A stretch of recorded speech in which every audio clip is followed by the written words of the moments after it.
Hai semua, salam sejahtera Malaysia. Selamat datang ke channel Fels Lifestyle. Saudara-saudara, tuan-tuan dan puan semua, satu kejutan hari ini, di mana seorang pemimpin PAS melalui kenyataan ini, pemimpin PAS ini boleh didakwa di bawah akta hasutan. Dan saya rasa kalau boleh didakwa di bawah akta hasutan, mungkinkah pemimpin PAS ini boleh dikenakan tindakan? Mungkinkah? Ataupun mungkin tindakan yang ringan? Ataupun tindakan yang paling, kita boleh katakan yang tindakan yang serius, yaitu dipenjara.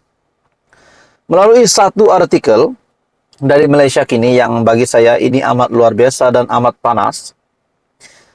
Menurut artikel dari Malaysia Kini, MP PAS boleh didakwa menghasut berhubung soalan provokatif.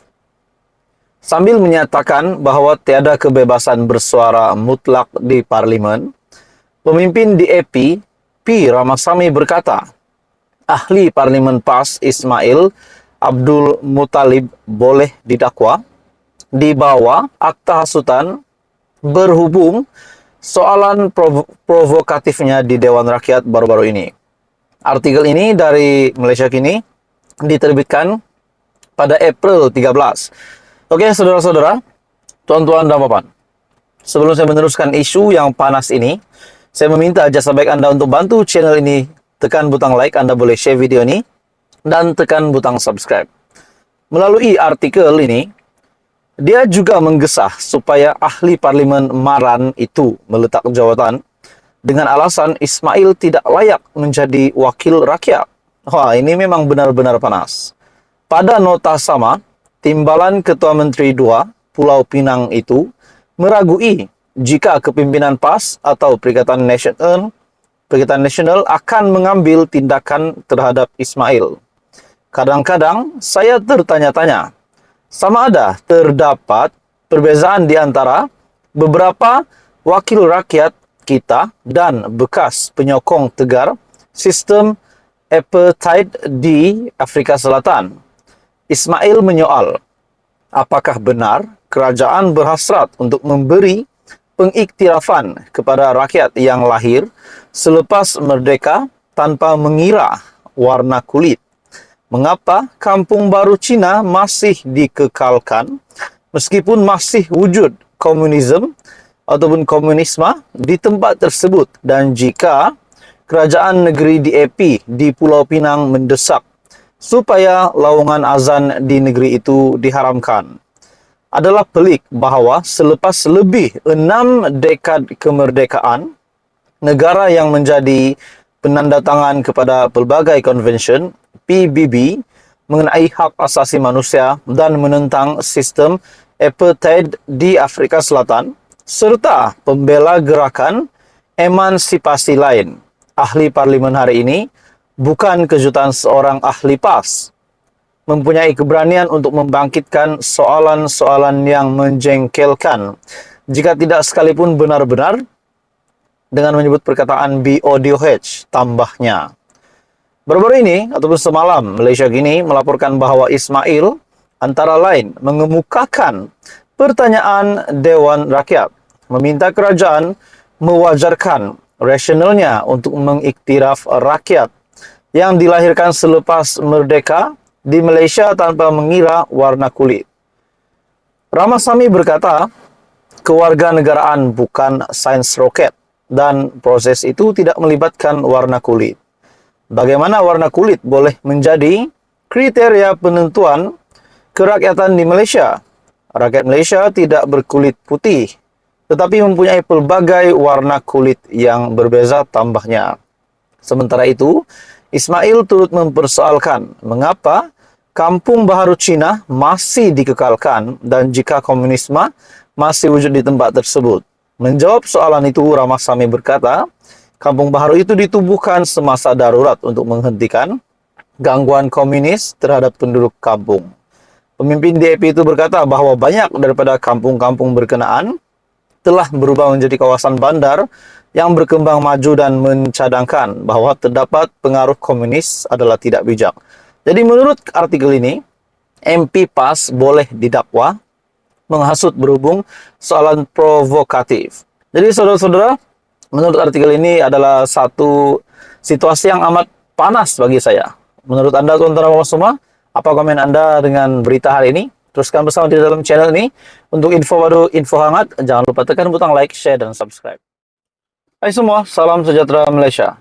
Selamat datang ke channel Fels Lifestyle. Kita kembali dengan satu lagi berita yang amat panas hari ini. Satu lagi ulasan yang amat mengejutkan hari ini. Ini pasti luar biasa. Setelah Perdana Menteri Datuk Seri Anwar Ibrahim, yang kita tahu visi beliau sebagai Perdana Menteri untuk membantras rasuah di Malaysia. Tapi kita melihat pula SPRM semakin agresif membuat pekerjaan, membuat tangkapan. Hari ini, saudara-saudara, terdapat satu lagi tangkapan yang amat mengejutkan.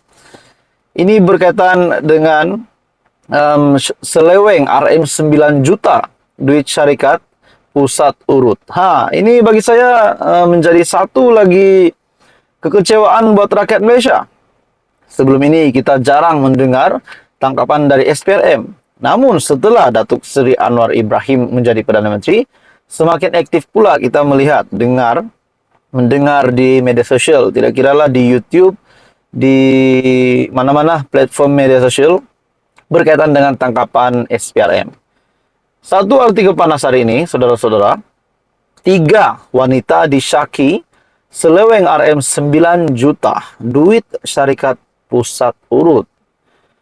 Suruhanjaya Pencegahan Rasuah Malaysia menahan 3 wanita kerana disyaki menyeleweng wang RM9 juta milik sebuah syarikat pusat urut terkemuka. Semua suspek berusia lingkungan 50-an, terdiri daripada 2 pengarah sebuah syarikat pembekal minyak urut, manakala seorang lagi ialah isteri bekas pengarah urusan syarikat pusat urut terbabit. Sumber memaklumkan ketiga-tiga suspek ditahan petang semalam selepas hadir memberi keterangan di Ibu Pejabat SPRM. Katanya semua suspek disyaki mengemukakan dokumen yang tertera butiran palsu untuk memanipulasi dana syarikat terbabit antara tempoh 2017 hingga 2019. Suspek dikatakan menyeleweng wang terbabit menerusi pembelian minyak urut dengan harga yang tinggi berbanding harga pasaran menerusi syarikat pembekal yang juga proksi mereka. Akibat pembelian terbabit, syarikat dikatakan mengalami kerugian, katanya.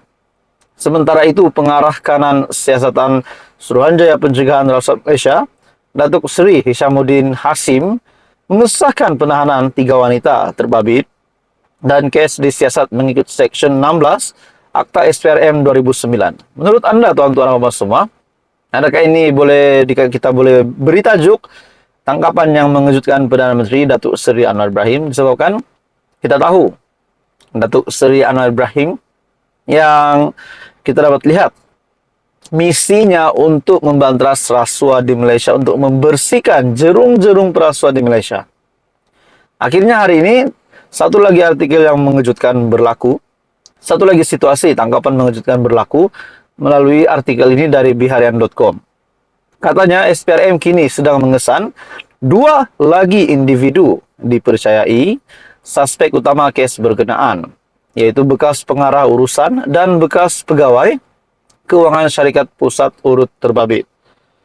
Terdahulu juga ketiga-tiga suspek dibawa ke Mahkamah Magistrate sebelum Magistrate Irzah Zulaika Rohanuddin membenarkan permohonan SPRM untuk menahan reman mereka selama mulai hari ini bagi membantu siasatan. Artikel ini dari biharian.com diterbitkan pada 13 April.